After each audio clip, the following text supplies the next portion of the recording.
The official explanation was straightforward. After drinking too much, Bon Scott fainted in a vehicle and never came to. That was the world's perception of AC/DC's wild frontman for decades. However, the actual account of that chilly February evening in 1980 is riddled with inconsistencies. Lost hours that no one can explain, a companion who disappeared years later, an unusually speedy inquiry, and evidence that implies Bon may not have died alone.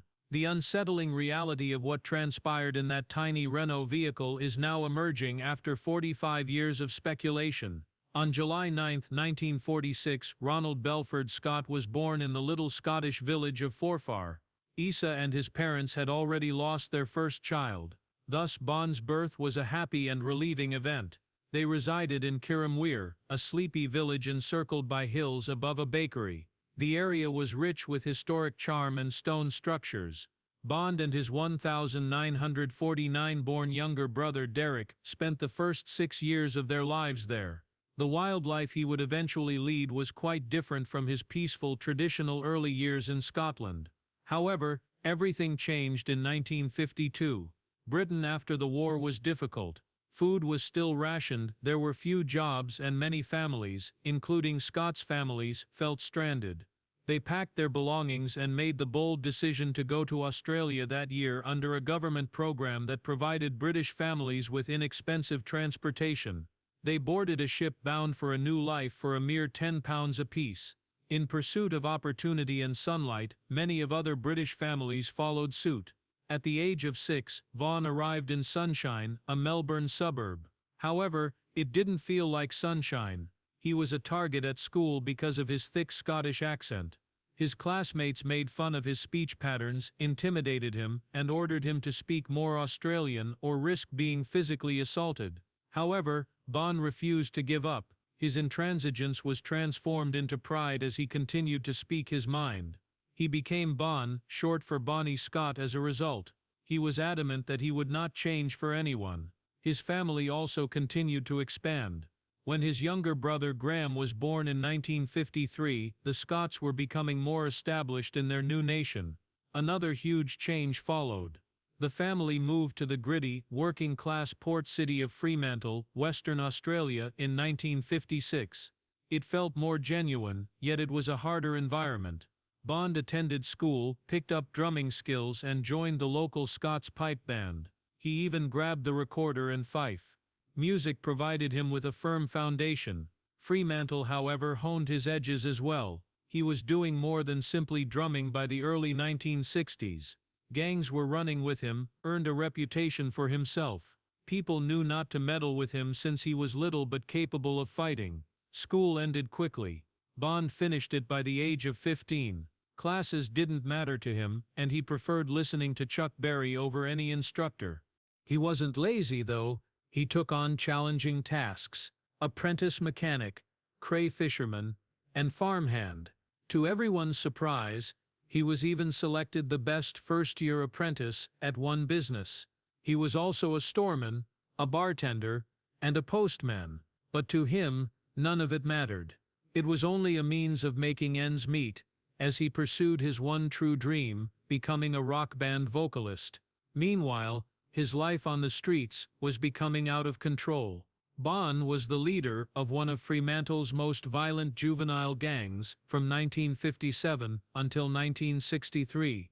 He began doing drugs, smoked, drank, and fought all the time. Bond lost his temper and severely attacked one of his friends after they were roughed up by the cops. He even had a tattoo across his lower abdomen, just above the belt line, that said, "Before dishonor." That was audacious and risky for a teenager in Australia in the early 1960s. Both his actions and his body were becoming emblems of disobedience. Everything caught up to him in 1963. Vaughan was arrested at the age of 16 for attempting to elude the police and stealing gasoline. He offered a false identity and was charged with further offenses, such as having sex with a minor. Riverbank Juvenile Institution, a maximum security reform center for problematic teenagers, is where the court put him. It was a harsh place to live. Once a week, Guards distributed subpar smokes, made the lads take cold baths, and woke them up at 6 in the morning. There were always fights. They frequently used solitary imprisonment. Even worse, several prisoners subsequently spoke of it as a sight of terror and cruelty. The location didn't break Bond. He remained silent, stayed out of problems, and concentrated on leaving. Music was helpful. He played drums in a band with other prisoners. He grinned and informed his mother, "I'm going to be famous," during a performance that his parents were at. Perhaps, she reasoned, the whole thing had been beneficial to him. Bond came out shortly before Christmas. The most serious accusation was withdrawn, and the court took the lesson learned into consideration. Perhaps in an attempt to turn his life around after being freed, Bond attempted to enlist in the citizen military forces. However, claiming he was socially maladjusted, they rejected him. He didn't mind that label. Bon Scott was a young man in Perth in 1964 with a drum equipment and a dream. He shared the stage with John Collins in the band The Specters, which he helped create. Their arrangement was peculiar. Halfway through the performance, they switched roles as drummer and singer. They mixed rock and roll, pop, and rhythm in their music. In their hearts, though, they preferred dirty blues. Their genuine love was evident in songs by the Kinks, Them, and the Pretty Things, even though they covered well-known artists like the Rolling Stones and the Beatles. People were drawn to such unadulterated energy. They even had the opportunity to record 4 songs for the local TV program Club 17 in October 1965. Gloria, On My Mind Yesterday, and It Ain't Necessarily So are some of the early songs that show a young Bond who is still figuring out who he is. Behind the scenes, something as dramatic was taking place while all of this was taking place on stage. A girl named Maria von Vleeman captured Bond's heart. She was everything Bond wasn't. She was 17, blonde, Catholic, and from a wealthy family. The Specters played their first shows in the Medina Youth Club, where they first met. Maria joined the band and became more than simply his girlfriend, even managing their fan club, but they had a complex connection. Said that Maria was destined to be the virgin he wished to marry. At the same time, she was seeing a 15-year-old bassist named Brian Gannon. She acknowledged touching hands with both of them under a rug during performances, but she denied sleeping with any of them. Both of their families detested the peculiar arrangement. Bond was viewed as garbage by Maria's parents. It worked for a time, but Bond's parents felt Maria was crazy. It was as contradictory as everything else in Bond's early life. Bond was always trailed about by that conflict. He was a crazy man on stage. Noisy, unclean, and erratic. He could be calm, kind, and quite reflective off stage. He was once referred to as the dirtiest fucker I know by Angus Young. Yes, Bond did have that side. But he was different with Maria. He abstained from alcohol. He didn't use profanity. Together they attended church. He would get dressed up every day simply to join her for lunch during his work break. They would have fish and chips by the water or go see bands on the weekends. Late in 1966, everything changed once more. The Valentines were formed after the Specters joined forces with the Winstons, another local band. It was a successful power maneuver. The Valentines, who shared lead vocals with Vince Lovegrove and Bon Scott, rose to prominence as one of Perth's most popular bands. They were youthful, attractive, and self-assured. No girlfriends were allowed at shows, according to their regulations. Maria detested it, tried to comply, but Maria continued to turn up, incensed at Lovegrove and Bond for the rule. But the band continued to rise. After their rendition of Every Day I Have to Cry topped the charts in Perth, the Valentines relocated to Melbourne in order to pursue larger venues. Everything changed with that transfer. They began collaborating with the Easy Beats' Harry Vanda and George Young, who composed appealing tunes specifically for their double vocal arrangement. By 1969, Juliet and My Old Man's a Groovy Old Man had become national hits.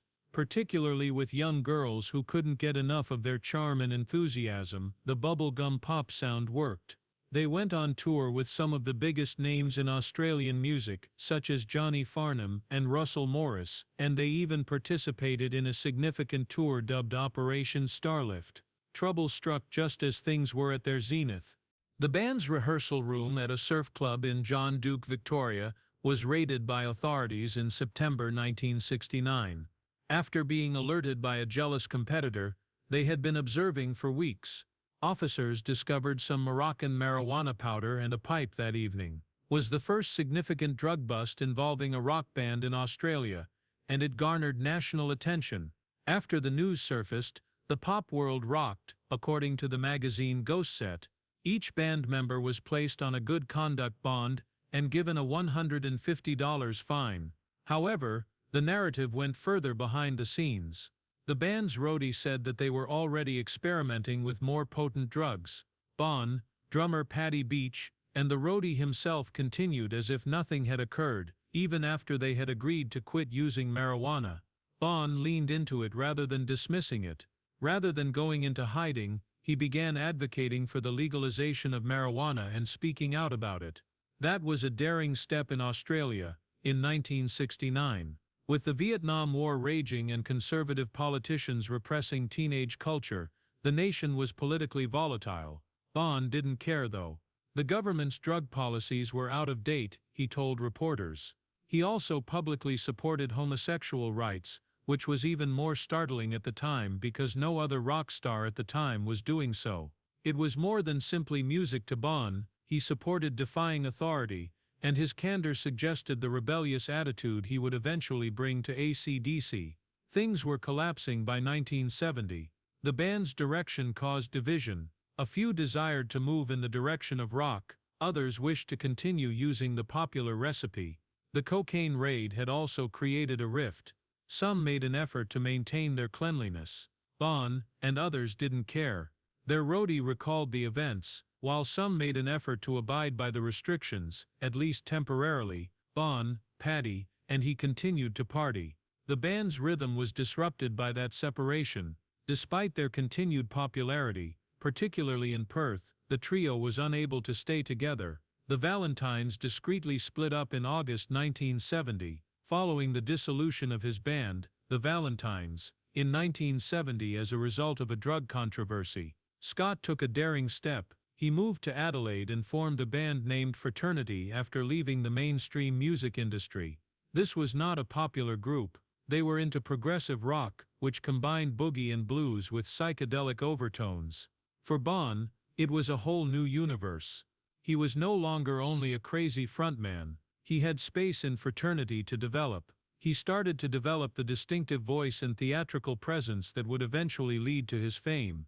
They become one of the most well-known rock bands in Australia, after releasing the albums Livestock and Flaming Gala. Bond remained dedicated to this band for about 3 years, collaborating with such great players as Bruce Howe, Mick Jerd, John Bissa, and Tony Biddle. Up until then, it had been the most steady time in his career. Bond's personal life also took a drastic turn during this time. In 1971, he met Irene Thornton at a fraternity job. Everything happened quickly. Their marriage took place in January 1972. In contrast to Bond's tumultuous environment, Irene was a secretary who was calm and collected. They had a passionate yet erratic relationship. According to friends, they would quarrel fiercely and reconcile equally. However, everything began to fall apart by the end of 1973. The UK tour of Fraternity had failed. The finances were tight. Bond was cheating frequently and drinking more. Their little Adelaide flat became a battlefield. Bond got on his motorcycle and rode off intoxicated one night, following a vicious altercation. The impending catastrophe was alluded to in that time. Fraternity had disbanded by the middle of 1974, and Bond's marriage was in ruins. He was spinning, aimless, and broke. Their big break was meant to come during Fraternity's UK tour. To appeal to audiences in Europe, they even changed their name to Fang. However, reality set in when they got to the UK in 1973. Nobody was aware of their identity. They opened for Status Quo at one Bournemouth performance. When Bond and the lads arrived on their bus, they made fun of the headliners for having the appearance of fashion models. However, Fraternity was completely destroyed when Quo hit the stage, wearing a denim outfit and using a top-notch sound system to smash through their show. There was more than one awful gig, it continued. All of this almost ended on May 3, 1974. Bon arrived at a Mount Lofty Rangers rehearsal that evening intoxicated. Fraternity wasn't like the band. The musicians were more loosely organized, had already been agitated by an altercation with Irene earlier in the day. He had another altercation with Bruce Howe. They had previously engaged in combat. Nobody can recall precisely what triggered Bon, but he rushed out,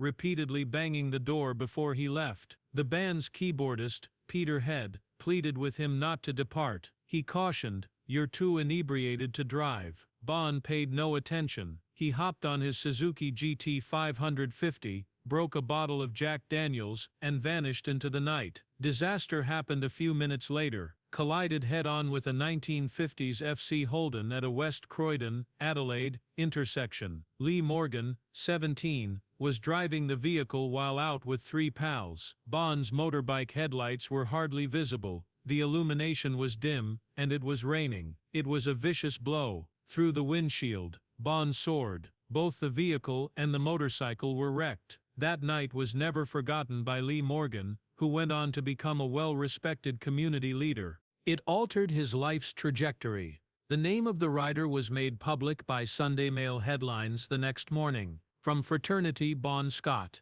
For 3 days, Bon was in a coma. Nobody knew if he would survive. They were appalled when friends were eventually permitted to come. He had a sloppy face. His teeth were all gone. He was unrecognizable due to the scrapes and bruises all over his body. According to Peterhead, he looked awful. Spent 3 weeks in the hospital. The injury was so severe that George Young sneered when Bon's name was later proposed for AC/DC, claiming that someone so severely injured could not possibly play. In actuality, Bon's brief tenure with the Mount Lofty Rangers was coming to an end. With them he had only recorded 2 songs and performed at 12 shows. Songs that wouldn't even be available for purchase for decades. His life was shattered in 2 by that collision, not just his bones. His routine, his marriage, his band, all he had known was gone. He had to work odd jobs to make ends meet while he recovered. He was doing all he could, including painting walls and mowing lawns. At 27 he was afraid. He believed he was too old to succeed as a musician. He required a new beginning. Bon packed up and permanently left Adelaide by October 1974, leaving the Rangers' wreckage and the ghosts of brotherhood behind. He relocated to Sydney. Even though he wasn't sure what it was yet, he was prepared for something different. He was given that second chance by an old buddy. Bon's old Valentines bandmate Vince Lovegrove had founded a modest management business with his spouse.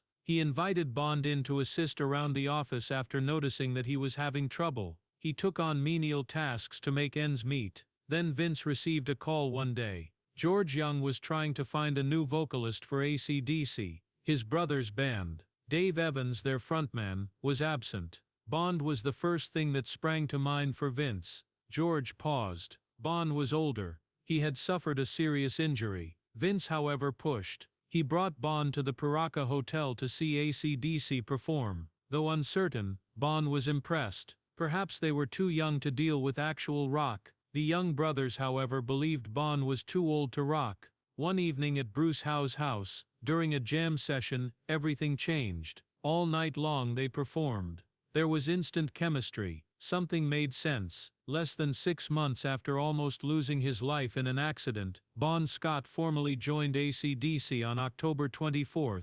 1974. Rock history was never the same after that. Early in 1975, their debut album, High Voltage, peaked in Australia's top 20. Even further, their second TNT rose to number 2. Songs like Jailbreak and It's a Long Way to the Top were hits. Then, just in time, their manager forwarded photographs and tapes to friends in London. After listening to them, Phil Carson, an Atlantic Records executive, offered a worldwide record deal. Everything changed with that transaction. By 1976, AC/DC was opening for the world's top bands while touring Europe: Aerosmith, Kiss, The Who, and Black Sabbath. They went well beyond the Australian scene with the sale of their international version of High Voltage, which sold over 3 million copies, and directly into the world's attention. The band made their greatest gamble to date in 1979. Producer Robert John Mutt Lang was recruited in by Atlantic because they needed a hit. The band performed without Malcolm's older brother George Young for the first time. In under 3 weeks, they recorded Highway to Hell in London. It blew up when it was released in July. It peaked at number 17 on the Billboard charts, making it their first million seller in the US. It would go on to sell over 8 million copies and establish itself as one of the most renowned rock albums ever produced. Highway to Hell was Bon Scott's last record and his best accomplishment. He had arrived at last. His voice could be heard everywhere. They knew his name, and his group was soaring. The last several weeks for Scott were a haze of parties, music and mayhem. He had just wrapped up the final performance of AC/DC's Highway to Hell tour in Southampton on January 27, 1980. Shortly after, he had an appearance on Top of the Pops and started writing the first songs that would eventually form Back in Black. He was spending a lot of evenings out in London at this period. One of his favorite places was Camden's Music Machine Club. He was frequently spotted mingling with a variety of acquaintances, musicians, and drug users while drinking excessively. Scott returned to the Music Machine late on February 18. Alistair Kinnear, a musician with connections to heroin, was among his acquaintances with whom he had drinks. Kinnear subsequently claimed that Scott was too inebriated to be of any use. At midnight, Kinnear loaded him into his little Renault 5. He contacted Silver Smith, Scott's ex-girlfriend, after he was unable to wake him. According to reports, she advised him to let Scott sleep it off. According to Kinnear, he put the seat back, left Scott in the car, and came back the following morning. Scott, however, was already gone, icy and unresponsive. At King's College Hospital, he was declared dead, and rigor mortis indicators indicated that he had passed away few hours before. According to the coroner's findings, acute alcohol poisoning was the cause of death. He was more than 5 times the legal driving limit, with a blood alcohol content of 0.41%.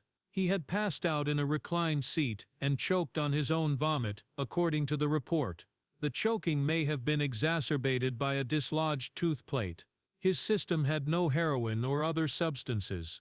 However, several specialists subsequently noted that the tests employed at the time were not sophisticated. Heroin degrades rapidly in the body. Furthermore, toxicological results from 1980 sometimes failed to distinguish between morphine and other opiates.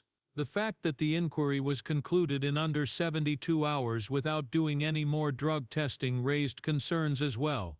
Scott had previously overdosed on heroin in 1974 and 1978, according to several of his close friends and family. This suggested that, even in the absence of visible signs, his body could still have been susceptible to drugs. The official narrative is not universally accepted. Some people think he wasn't killed by booze alone. For starters, when AC/DC drummer Colin Burgess last saw Scott, he didn't appear to be that inebriated. Others contend that years of frequent drinking had already harmed Scott's liver, making him more susceptible. However, unless there was another factor at play, it's odd that someone with a strong tolerance for alcohol like Scott would suddenly pass away from it. The heroin idea enters the picture. According to The Last Highway by Jesse Fink, Scott could have been given heroin the night before he passed away. Fink notes that Kinnear and Pete Way of UFO were among the users who approached Scott. Scott was lethargic and had small pupils, which are indicators of heroin usage, according to others who saw him that evening. Though there isn't any concrete evidence, some even said that Kinnear provided him heroin, and AC/DC has vehemently denied any cover-up using drugs. Then there's the foul play idea. Some fans believe Scott was intentionally killed, or at the very least, allowed to perish. Later, Kinnear vanished inexplicably. In 2006, while sailing off the coast of France, rumors that he had been muted, or was concealing something were only strengthened by that. According to some conspiracy theories, there were conflicts inside AC/DC, and Scott's actions may have irritated the band. Again, This is largely conjecture.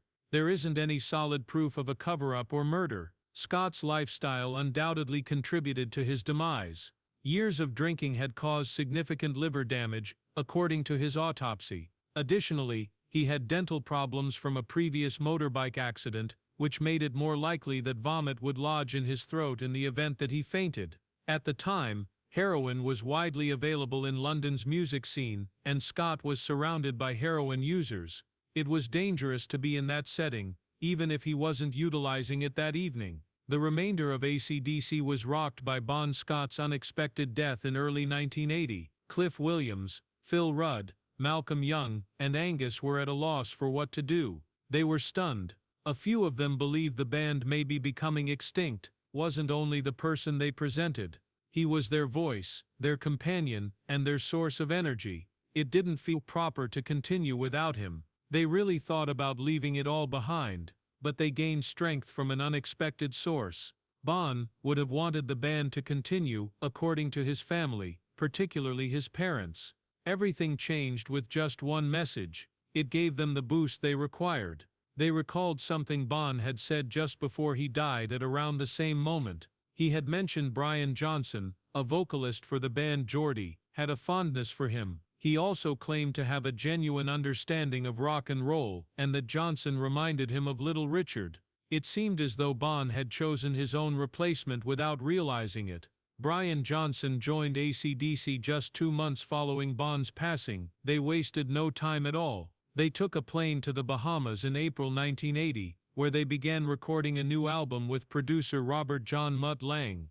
Later, Johnson acknowledged that he was anxious. He was unaware of the extent of this. He simply put his all into it. Back in Black was published on July 25, 1980. It was more than just a return. The explosion was worldwide. In homage to Bond, the album's cover was simple and black. Inside, however, the music was anything from subdued. People linked with it from all around the world. The album peaked at number 4 in the US and number 1 in the UK. AC/DC's earlier albums returned to the charts as a result of their immense popularity. Since the Beatles, no one had done it. Back in Black turned into a monster over time. It became 27 times multi-platinum in the US. After Michael Jackson's Thriller and the Eagles' Greatest Hits, it became the third best-selling album in American history. It sold an estimated 50 million copies worldwide, ranking second only to Thriller. It remained in the top 10 for almost 5 months, although it never even reached the top spot in America. Although it has never been demonstrated, some fans think Bon wrote some of the lyrics, particularly for songs like You Shook Me All Night Long. The world remembered Bon Scott, even if he didn't live to witness it. He was honored alongside AC/DC into the Rock and Roll Hall of Fame in 2003. The accolade was accepted by his nephews. He was voted the best frontman of all time by Classic Rock magazine in 2004, surpassing even Robert Plant and Freddie Mercury. He was listed as one of the top 5 heavy metal vocalists of all time by Hit Parader 2 years later, and his music endured. He co-wrote the song